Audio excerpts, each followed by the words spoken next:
But let's fire it up, see how she does. Oh, got the AC blowing already. It is pretty toasty today, so. I forgot it has that too. Fires right up.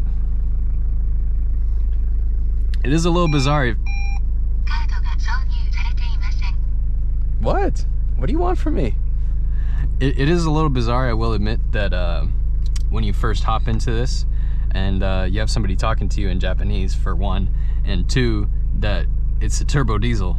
Like, I've definitely had my share of driving 4Runners, and this is the first time that I've experienced the idling of a turbo diesel while feeling like I'm in a 4Runner. So it definitely something to get used to.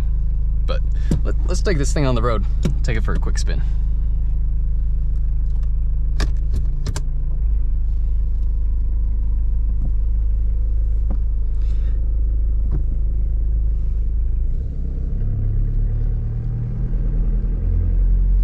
Get some AC going too. It's really hot today, or at least in this car it is. And with the smaller diameter steering wheel, it makes for really easy turning.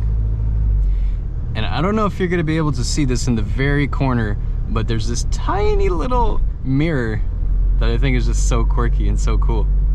So when you're parking, you're able to see on the other side.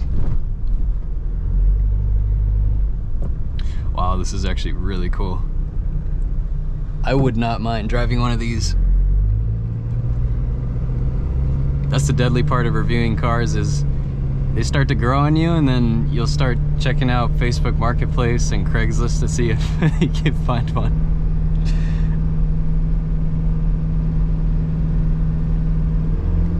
Yeah, but it goes up the hill quite nice. Car's still warming up, so I'm not gonna beat on it too hard. But it definitely feels a lot torquier. And it's impressive too, you know, for a 4-cylinder to be 3 liters, that's a pretty large displacement for a 4-cylinder. Usually when you start to get in the 3-4 liter categories is when you start to see engine configurations become like a V6 or V8 or inline 6 and things of that sort. So it's impressive, just the overall bore and stroke size for such a 4-cylinder. It's very unique. But again, it doesn't feel as gutless as a regular conventional gasoline 4-cylinder. It's definitely tons of torque. And the transmission feels great, shifting into everything. Really pleasant to drive, even though we are on knobbier tires. You really wouldn't feel that in any way when you're driving this car. It's very smooth. Yeah, this is a pleasant one. I would not mind driving this every day. This is a very wonderful car. It's the perfect size too, in my opinion. Nothing against like the camper vans or anything like that, but it could feel like a little bit of a burden or a little tedious when you're parking it. And I feel like with this, you can just hop in it and go, and it's very easy to manage and park and drive. Because at the end of the day, it's almost like a 4Runner. And there's a huge reason why there's such a cult-like following for the 4Runners. You know, it comes down to the build quality, the reliability.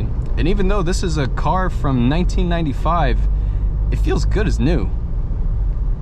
The interior smells nice in here because we got the air purifier going. I don't know. It's something else, really.